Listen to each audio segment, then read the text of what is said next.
नमस्कार, मेरा नाम प्रशांत है और आप देखना शुरू कर चुके हैं आपका अपना channel the conflict lens TCL। दोस्तों, ईरान और अमेरिका के बीच में न्यूक्लियर डील लगभग समाप्त हो चुकी है, खत्म हो चुकी है बातचीत और कोई बिना किसी नतीजे पर पहुंचे। अब इसका सीधा एक मतलब बचता है, वो ये कि ईरान अपनी सुरक्षा के लिए तैयार है और दूसरी तरफ अमेरिका जंग की तैयारी कर चुका है।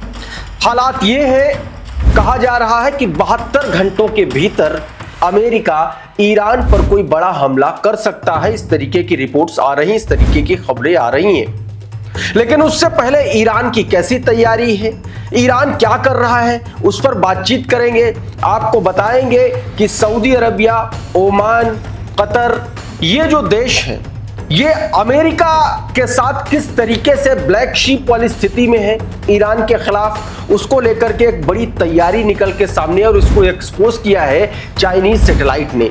तस्वीरें मैं आपको दिखलाने की कोशिश करूंगा। दूसरी तरफ चाइना ने अमेरिका के F-35 जो फाइटर जेट्स हैं उनका इलाज खोज निकाला और इलाज ऐसा है कि ईरानी सीमा में दाखिल होते ही इन जेट्स की एक तरीके से बर्बादी तय मानी जा रही है। आपको तस्वीरें बेंजामिन नेतन्याहू और डोनाल्ड ट्रंप के उन बयानों की भी दिखाऊंगा और सेटकॉम के पूर्व अफसर का क्या दावा है हमले को लेकर के, उस पर भी बातचीत करेंगे। बहुत सारी खबरें हैं, 8 से 10 बड़ी खबरें हैं मिडिल ईस्ट से जुड़ी हुई। जितने सारे डेवलपमेंट हैं बीते 10 से 12 घंटों के, सारे आपको इस वीडियो में मिलेंगे। लेकिन सबसे पहले मैं जो आपको खबर दिखाने जा रहा हूं वो ईरान में एक तरीके से फाइटर जेट और उसके पायलट के जुड़ी शहादत से। दोस्तों, ईरानी फोर्स का एक फाइटर जेट जो है वो गिरा है। अब वो कैसे गिरा है, क्यों गिरा है, उसके पीछे की अभी खबरें निकल के सामने नहीं आ पाई हैं। लेकिन मैं सबसे पहले जरा ये तस्वीर दिखाना चाहता हूं। क्लैश रिपोर्ट की ये खबर देखिए जरा। इसमें बताया गया कि Iranian air force report that the aircraft crashed during the night time training flight from the Shahid Nojeh airbase in Hamadan province.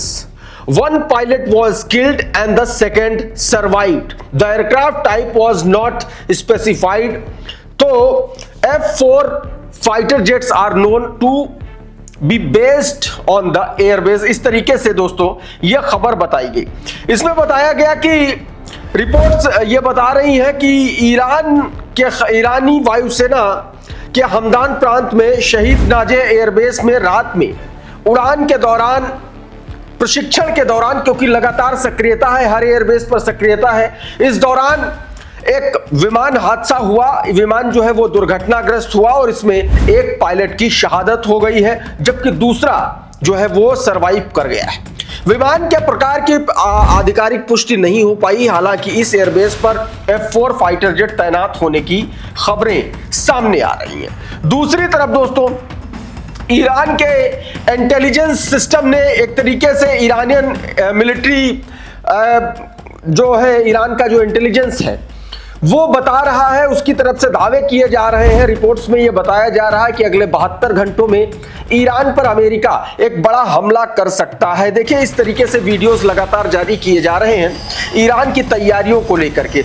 उस हमले के मद्देनजर ईरान की मिसाइल ताकत जो है वो दिखाई जा रही है। वॉर सर्व नाम का ट्विटर हैंडल है, उसने इसको लेकर के जानकारी दी और बताया कि Iranian military capabilities are being deployed. Intelligence sources confirm that the United State had decided to launch an attack on Iran within the next 72 hours। Despite ongoing negotiations, the planned strike is expected to be rapid, extensive and decisive. ये बात कही गई दोस्तों। ईरानी military capabilities तैयार है। एक तरफ बातचीत की बात कही जा रही, लेकिन अब जो है जिस तरीके से डोनाल्ड ट्रंप के और अमेरिकी ऑफिशियल्स के बयान आ रहे हैं उससे बात साफ है, जाहिर है कि अमेरिका बहुत जल्दी हमला करेगा। बताया गया कि ईरानी सैन्य क्षमताओं को सक्रिय किया जा रहा है। खुफिया सूत्रों ने पुष्टि की है कि यूनाइटेड स्टेट ने अगले 72 घंटों के भीतर ईरान पर हमला करने का फैसला किया है। यह तब है जब कूटनीतिक वार्ताओं के बावजूद प्रस्तावित हमले तेज और व्यापक और निर्णायक होने की संभावना जताई जा रही है। इस ट्वीट में यह बताया गया। दूसरी तरफ ईरान की तरफ से इराक की जो रेजिस्टेंस फोर्सेस हैं उन्होंने भी जंग का ऐलान कर दिया है। उन्होंने साफ साफ कहा है कि अगर ईरान पर अमेरिका हमला करता है तो इराक और मिडिल ईस्ट में मौजूद अमेरिका की हर मौजूदगी को तहस नहस करने का काम किया जाएगा। और ये वीडियो देखिए जारी किया उसके हथियारों और उसकी कैपेबिलिटीज को लेकर के। ये देखिए, ये टनल्स के भीतर ये इराकी जो रेजिस्टेंस फोर्सेस हैं उनके हथियारों का उन्होंने प्रदर्शन किया। बताया गया कि इराकी जो रेजिस्टेंस फोर्स है उसका military version guardians of blood, उसने ये वीडियो जारी किया है और कहा है कि आगामी टकराव में ईरान अकेला नहीं होगा, यानी कि ईरान की तरफ से ये जंग लड़ेगा। वीडियो कथित तौर पर शाहेद 101 ड्रोन और शाहेद 3 के रिवर्स इंजीनियर्ड संस्कृत भूमिगत सुरंग में दिखाए गए हैं। आप साफ तौर पर इन तस्वीरों में देख सकते हैं। यह वीडियो बाकायदा इराक के जो रेजिस्टेंस फोर्सेस हैं उनकी तरफ से जारी किया गया। इस बीच लगातार अमेरिकी और डोनाल्ड ट्रंप की धमकियों के बीच ईरान ने दो टूक यूएन के महासचिव एंटोनियो गुटेरस से साफ कह दिया है कि अगर ईरान की संप्रभुता खतरे में पड़ती है, ईरान पर अगर हमला होता है तो मिडिल ईस्ट में मौजूद अमेरिका की हर मौजूदगी को बर्बाद करने का काम किया जाएगा। ईरान ने बाकायदा ये ऑफिशियल लेटर जो है यूएन को भेजा है। देखिए 19 फरवरी को ये लेटर भेजा गया, 2 पन्ने का ये लेटर है। इसमें बहुत सारी बातें लिखी गई हैं, मैं आपको शॉर्ट में बता दे रहा हूं। बराक डेविड ने ये लेटर अपने ट्विटर हैंडल से पोस्ट किया है और जो लिखा है वो आपकी स्क्रीन पर देखिए। इसमें बताया गया है कि ईरान ने यूएन के सेक्रेटरी जनरल को ये चिट्ठी लिखी है एंटोनियो गुटेरेस को। उन्होंने कहा कि अगर हमला हुआ that all bases facilities and assets of the hostile force in the region would constitute legitimate target in the context of Iran's defensive response. The United States would bear full and direct responsibility for any unpredictable and the uncontrolled consequences. सीधे सीधे इतनी जबरदस्त तरीके से ये चेतावनी दी है। इसमें कहा गया है कि अगर हम पर हमला हुआ तो क्षेत्र में मौजूद अमेरिकी बलों के सभी ठिकाने, सैन्य अड्डे और उनकी जितनी भी फैसिलिटीज हैं, उनके जितने भी संसाधन हैं, वो ईरान की रक्षात्मक प्रतिक्रिया के तहत वैध लक्ष्य माने जाएंगे। किसी भी अप्रत्याशित अनियंत्रित परिणाम की पूरी और प्रत्यक्ष जिम्मेदारी यूनाइटेड स्टेट ऑफ अमेरिका की होगी, ये बात कही गई है। दूसरी तरफ अपनी सिक्योरिटी के लिए ईरान की तरफ से चाइना ने कमर कस ली है। रिपोर्ट्स में दावा किया जा रहा है कि चाइना ने ईरान को ऐसी एक तरीके से टेक्नोलॉजी, ऐसी तकनीक प्रोवाइड कराई है जिससे जो अमेरिका के F-35 फाइटर जेट हैं वो जो है पूरी तरीके से ईरान की जद में होंगे। ईरान उनको बहुत आसानी से गिरा सकता है। ये जरा एक ट्विटर हैंडल है ब्राइस नाम का, उसने ये वीडियो अपने ट्विटर हैंडल पर जारी किया है। ये एआई जनरेटेड इंफॉर्मेटिव वीडियो है, आप जरा इसको देखिए, इसमें क्या कुछ बताया गया आपकी स्क्रीन पर। And then vanished from the radar. These massive transport aircraft turned their transponders off, flying completely dark. Their destination, 0 radio signals. A full airborne. अब देखिए इसमें साफ साफ यही बात बताई गई है कि अगर चाइना ने जो है ईरान को यूनाइटेड स्टेट के जो एक तरीके से F-35 फाइटर जेट है उनको पकड़ने के लिए, उनको ट्रैक करने के लिए उन्नत इलेक्ट्रॉनिक वॉरफेयर सिस्टम दिया है जो सीधे तौर पर F-35 लाइटिंग जैसे फाइटर जेट्स के रडार और सेंसर सिस्टम को बाधित कर देंगे, यानी कि उसको ब्लाइंड कर देंगे, और जिससे ईरान की बढ़त एक तरीके से बनती हुई मानी जा रही। दूसरी तरफ इन तमाम सारी डोनाल्ड ट्रंप की धमकियों के बावजूद लगातार ओमान सागर और हिंद महासागर में रशिया का और ईरान का एक तरीके से मिलिट्री ड्रिल जारी है। ये तस्वीरें उसी मिलिट्री ड्रिल की है। प्रेस टीवी की क्रेडिट के साथ ये तस्वीरें देखिए, प्रेस टीवी ने तस्वीरें जारी की हैं। इसमें इन तस्वीरों में आप साफ तौर पर देख सकते हैं, बताया जा रहा है कि ईरान के जो नौसैनिक बल हैं वो ओमान सागर और हिंद महासागर में संयुक्त समुद्री युद्धाभ्यास लगातार कर रहे हैं। इसका उद्देश्य बताया जा रहा है कि समुद्री खतरों से निपटना है दोस्तों। ड्रिल में जहाजों, हेलीकॉप्टर और विशेष ऑपरेशन टीमों ने हिस्सा लिया है और उनकी ड्रिल की ये तस्वीरें आप साफ तौर पर देख सकते हैं। और ये ड्रिल तब हो रही है दोस्तों जब लगातार समंदर में अमेरिका की एक्टिविटी बढ़ रही है। उसके दो जो एयरक्राफ्ट कैरियर हैं वो इस वक्त समंदर में हैं, यूएसएस जेराल्ड आर फोर्ड और इसके अलावा यूएसएस अब्राहम लिंकन, ये दोनों समंदर में हैं। और बताया जा रहा है कि दोनों 700-800 किलोमीटर की रेंज के आसपास ही हैं ईरान से। इस बीच देखिए एक और तस्वीर देखें, समंदर में ईरान ने कौन सा कारनामा किया। देखिए यह दरअसल एक मैसेज देने की कोशिश है, एक ड्रिल आयोजित की। इस ड्रिल में एक अपहृत जहाज को, किडनैप्ड जहाज को किस तरीके से ईरान ने और रशियन सोल्जर्स ने कैसे इसको छुड़ाया है सफलतापूर्वक, उसका ये युद्धाभ्यास है सीधे तौर पर इसमें यह बताया गया। ये तस्वीरें दोस्तों मधुरेंद्र कुमार ने अपने ट्विटर हैंडल पर जारी की हैं और उन्होंने इसमें बेसिकली ये बताने की कोशिश की है कि ईरान और रूस की नौसेना ने किडनैप्ड शिप रीटेक ड्रिल सफलतापूर्वक किया। ईरान और रूस की नौसेना ने अपने संयुक्त समुद्री अभ्यास के दौरान एक नकली मॉक अपहृत जहाज को एक तरीके से पुनः अधिग्रहित करने का अभ्यास सफलतापूर्वक संपन्न किया।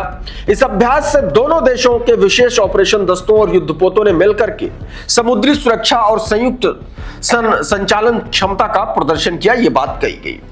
एक और खबर है, वॉशिंगटन पोस्ट के हवाले से खबर है, जरा ये ट्वीट आपकी स्क्रीन पर देखिए।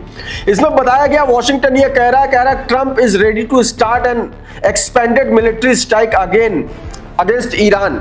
बता रहे हैं ट्रंप जो है ये ईरान के खिलाफ जो है मिलिट्री स्ट्राइक के लिए तैयार है, लेकिन जो अमेरिका के रीजनल अलाई हैं सऊदी अरबिया और यूनाइटेड अरब अमीरात यूएई, ये दोनों कह रहे हैं कि ईरान पर अगर हमला होता है तो लिमिटेड हमला हो, यानी कि सीधे तौर पर इसमें सऊदी अरबिया और यूनाइटेड अरब अमीरात अमेरिका के पाले में सीधे तौर पर उधर से ही खेल खेलते हुए नजर आ रहे हैं। हालांकि बयान जो भी हो, आपको भी पता है कि इन दोनों देशों की अमेरिका कितनी सुनता है, कितनी मानता है। खैर, ये तस्वीरें आप साफ तौर पर विजनर ने ये ट्वीट अपने ट्विटर हैंडल पर जारी किया, जो मैंने अभी आपको बताया। एक और खबर में सेटकॉम के जो ऑफिशियल है बॉब हॉवर्ड, उन्होंने एक बयान दिया। करंट रिपोर्ट का ये ट्वीट देखिए आपकी स्क्रीन पर है, इसका हिंदी तर्जुमा मैं आपको डायरेक्ट बता देता हूं। इसमें कहा गया है कि पूर्व सेटकॉम अधिकारी बॉब हॉवर्ड ने कहा है कि यूनाइटेड स्टेट अमेरिका के खिलाफ रोजाना सैकड़ों हवाई हमले करने की क्षमता रखता है। उन्होंने कहा कि यूनाइटेड स्टेट्स सेंट्रल कमांड की योजना के तहत इस्लामिक रिवोल्यूशनरी गार्ड कॉर्प्स यानी कि आईआरजीसी, जिसमें उसका मुख्यालय और प्रमुख सैन्य ठिकाने शामिल हैं, उनको कुछ घंटों में निशाना बनाया जा सकता है। अमेरिका के निशाने पर आईआरजीसी का हेडक्वार्टर और उसकी जो इंपॉर्टेंट साइट्स हैं, वो सबसे पहले उस पर अमेरिका जो है वो हमला कर सकता है।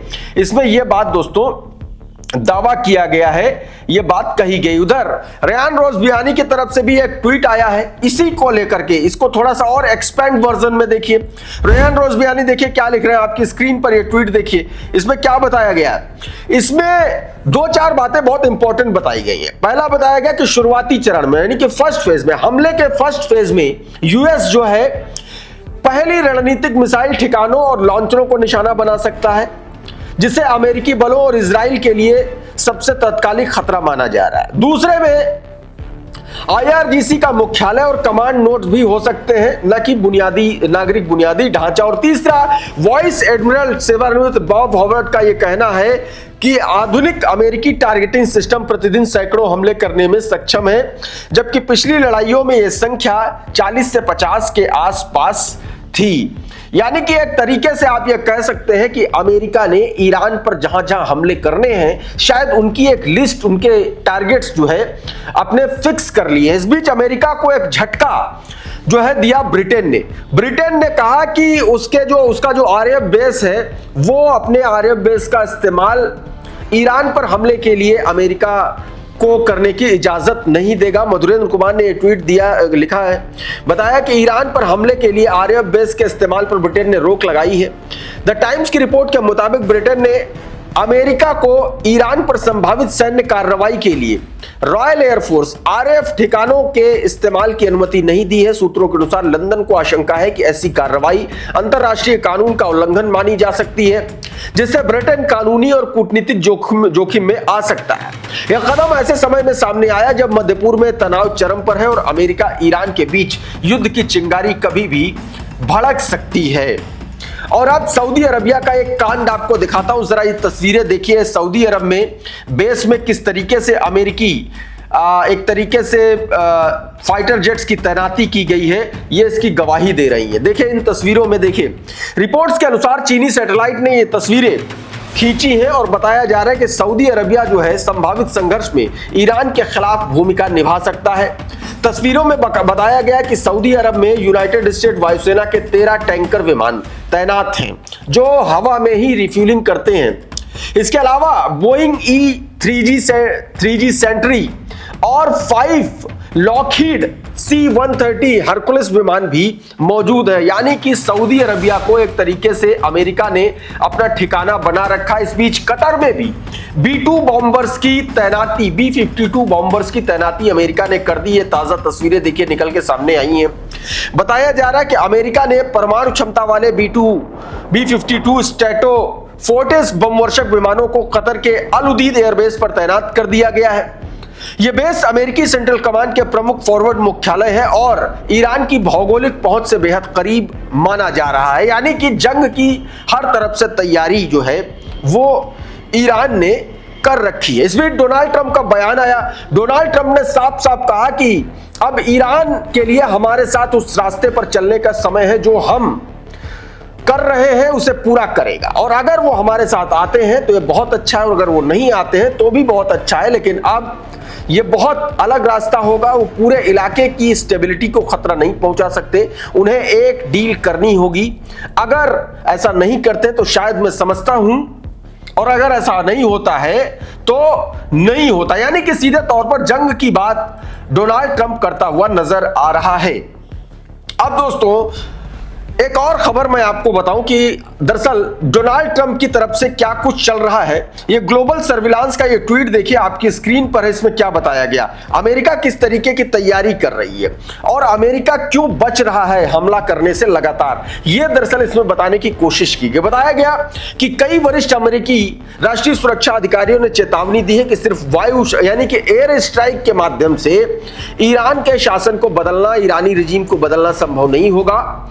अधिकारी बता रहे हैं कि कभी भी ऑपरेशन का लक्ष्य ईरानी नेतृत्व को बदलना सफल होने की कोई गारंटी नहीं है, खासकर जमीन पर सैन्य बल मौजूद ना हो तब। यानी कि जो मंसूबा जो है डोनाल्ड ट्रंप पाले बैठा है, उस मंसूबे में अमेरिका को उसकी ग्राउंड फोर्स की जरूर पड़ेगी। इस वीडियो में बहरहाल इतना ही। बहुत बहुत शुक्रिया, बहुत बहुत धन्यवाद। आप जुड़े रहिए आपके अपने channel the conflict lens TCL के साथ। नमस्कार।